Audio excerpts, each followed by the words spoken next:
வேங்கைவயல் வழக்கில் தாக்கல் செய்யப்பட்ட குற்றப்பத்திரிகை ஏற்கக்கூடாது என்று குற்றம் சாட்டப்பட்டவர் தரப்பு தெரிவித்துள்ளதை அண்மை செய்தியாக பார்த்துக் கொண்டிருக்கின்றோம். சிபிசிஐடி போலீசார் தாக்கல் செய்துள்ள குற்றப்பத்திரிகையில் முரண்பாடுகள் உள்ளதாகவும் அவர்கள் புகார் தெரிவித்துள்ளனர். குற்றவாளிகள் என்று குறிப்பிடப்பட்டுள்ள முரளிராஜா, சுதர்சன் மற்றும் முத்துகிருஷ்ணன் இது தொடர்பாக மனு அளித்துள்ளனர். வேங்கைவயல் குற்றப்பத்திரிகை ஏற்கக்கூடாது என்று அக்கிராம மக்கள் தெரிவித்துள்ளதை நாம் அண்மை செய்தியாக பார்த்துக் கொண்டிருக்கின்றோம்.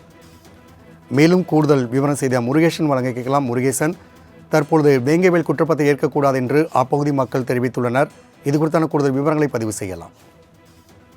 ராம்குமார், நாடு முழுவதும் வேங்கவயல் விவகாரம் கூறப்பட்ட நிலையில் வேங்கவயல் வழக்கில் சிபிசிஐடி போலீசார் தாக்கல் செய்துள்ள குற்றப்பத்திரிகையில் பல்வேறு முரண்பாடுகள் இருப்பதாலும் அதை ஏற்றுக்கொள்ளக்கூடாது என்று குற்றப்பத்திரிகையில் மனு தாக்கல் செய்திருந்த நிலையில் தற்போது குற்றவாளி கைது குறிப்பிட்டுள்ள காவலர் முரளிராஜன், சுதர்சன் மற்றும் முரளிராஜன், முத்துக்குமார் ஆகிய 3 பேரின் வழக்கறிஞர் புதுக்கோட்டை வன்கொடுமை தடுப்பு சட்டம் சிறப்பு நீதிமன்றம் மனு தாக்கல் செய்துள்ளனர். முருகேசன், தகவலுக்கு நன்றி.